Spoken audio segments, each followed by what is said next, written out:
ملا یعقوب مجاهد د افغانانو زړونه وګټل. پاکستان ته یې غاښ ماتونکی جواب ورکړو. دا چې څنګه ولې ملګرو که تاسو هم غواړئ چې یو پوه شئ نو ویډیو تر پایه راسره وګورئ او مهم خبرونو لپاره زموږ چینل سبسکرایب کړئ.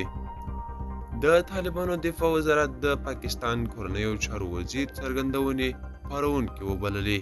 د طالبانو د دفاع وزارت د پاکستان د کورنیو چارو وزیر رانا ثناءالله څرګندونې چې ویلي یې شونتیا شته چې په افغانستان کې دننه پاکستاني طالبان په نښته کړي پارونکي او بې اساسه بللي دي.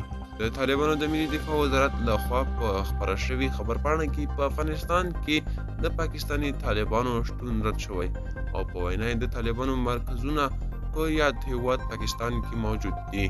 اعلامیه کې راغلي د پاکستان چارواکو لخوا دا ډول ادعاوې د دواړو ګاونډیو هیوادونو ښې اړیکې زیانمنوي او هر ډول ستونزه باید د پوهاوي له لارې حل شي.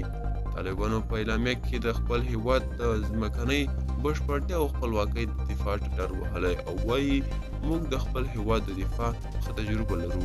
دا و چې همدغه خبر تر بیخي چارې ښه وخت